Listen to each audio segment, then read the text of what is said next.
What up, guys? Kevin here with a movie review. We're starting 2025, my first video on the first day of 2025. Movie review, not just any movie review. Nosferatu movie review. Yes, I saw the movie that, look, I wanted to see this for at least the past couple weeks. But man, the last few days, everyone's announcing that they saw this movie and they loved it. So much so that I think this movie might be a little too overhyped. But yeah, this will be my review of that.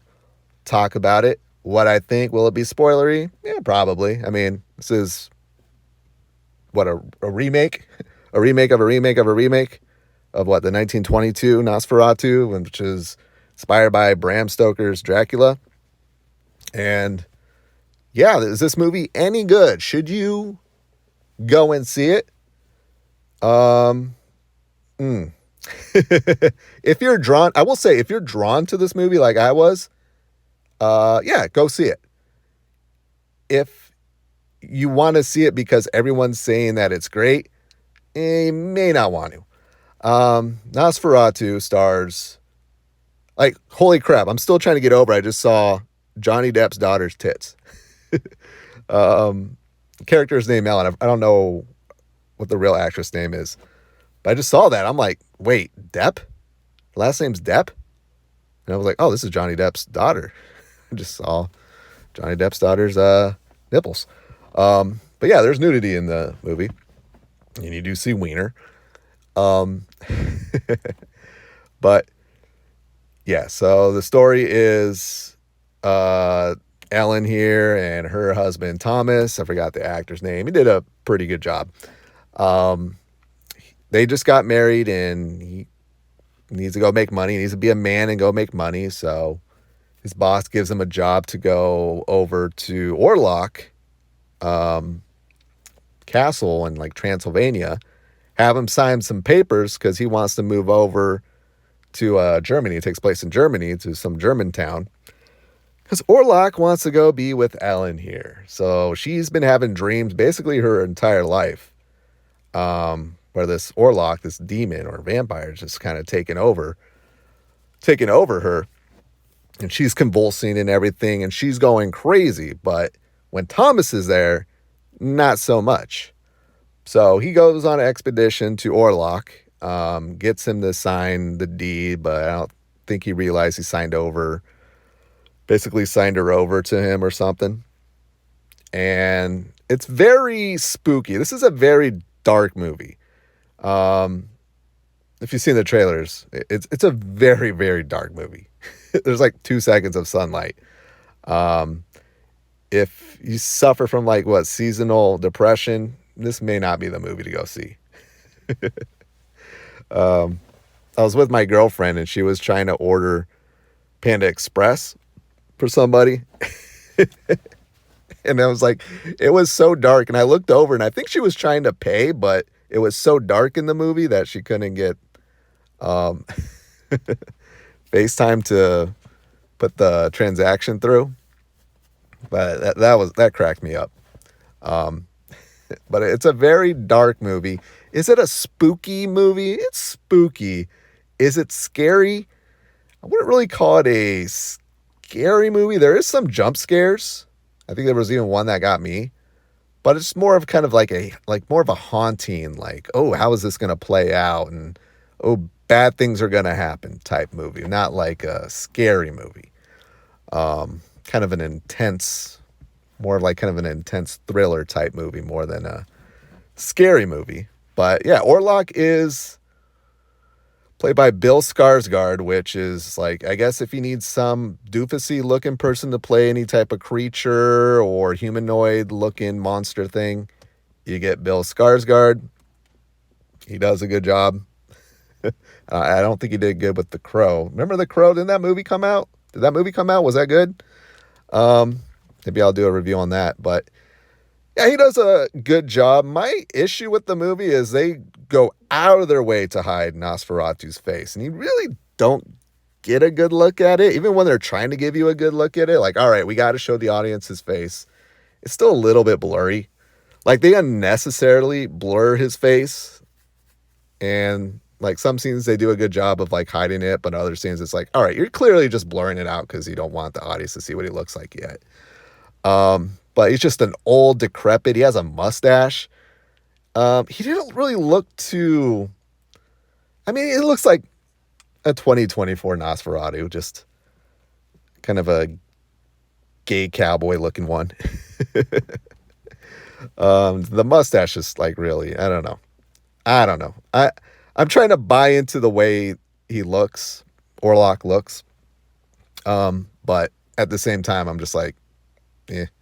I think maybe they should have worked it out a little bit, but it still works. It's still kind of menacing, and like whenever he is in the scene, that's all you're waiting for. This entire movie is just for him to come on the screen and do his vampiric bullshit and take over. And Ellen here, the wife who stays back, and she doesn't want Thomas to go. And Thomas gets messed up as well too when he visits him. But she just hangs back with her friend and I don't know, the bald chick from Deadpool. I think that's the woman. Her friend, the bald chick, the bald baddie in Deadpool and Wolverine. I think that's the same person. I was like, oh, well, look at her. She looks actually normal with hair. Then Aaron Taylor Johnson, Mr. Craven. He looks the part. Like, I get it. He looks the part. Just that 18th century, 19th century, whatever it is. Just Germanic, old-timey look. He has it down. But man, does he sound way too American against everybody else. Like, everyone is just acting their asses off. And poor Aaron Taylor Johnson, he just doesn't have it in this movie. I'm not calling it bad. He might be doing a good job, but everyone else, his performance is great. And he just sounds a little too American against everybody else. That took a little bit away from it, but major character and an important character. But yeah, the dude who played Sid or voiced Sid, I think Ralph something, I forgot his name, but the dude who voices Sid in Final Fantasy 16 plays a role, kind of helps investigating what's going on.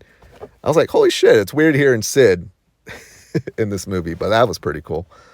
But yeah, overall, it's just a very dark movie. I felt like everyone was just overacting their asses off. It felt a little too try hard for me. I think I wish it was maybe a little bit more campish. Now, I haven't seen any of the other Nosferatu movies, so maybe I'm wrong here, but I just felt like it needed a little bit more camp, a little bit more maybe comedy. I don't need comedy in everything, but to me, the movie just came out like super like cinematic. Like they spent way too much time overthinking shots and how, just awesome everything looked. And that is true, but at the same time, it just felt like it was too like ham-fisted, just too like forced. I was like, okay, I get it. We're being that movie. We're being that movie. We're being the movie where every actor gets an Oscar and cinematography and director and everything else. But what about the movie itself? Is it great? Yeah, I would say I actually really enjoyed it. I didn't feel it in the moment, but I feel like this movie will stay with me for a while. I do. I don't want to spoil anything, but what Ellen does, the wife, she basically, she has to decide if she's going to submit herself to Orlik, who's basically bringing the plague to Germany here and killing people off. Like, she has 3 nights to submit to him or everyone's going to die. And just the way it ends, the only thing I can describe it is cuck. That's how I'm describing the ending of this movie. Cuck. If that doesn't give it away, then I don't know what does. But yeah, a good movie. It's a good movie. I think a little too overhyped. I think if I just came in, when it came out without all the hype, I think I would go, yeah, that was a pretty damn good movie. But it's still the same no matter what. 8 out of 10. 8 out of 10 for Nosferatu. Anything else here? There's cats. If you like cats, there's cats in this movie. Orlick's presence is just great. Just awesome. Just awesome. The look itself, I was like, eh. Eh. But then I look at the other Nosferatus and I go, yeah, eh.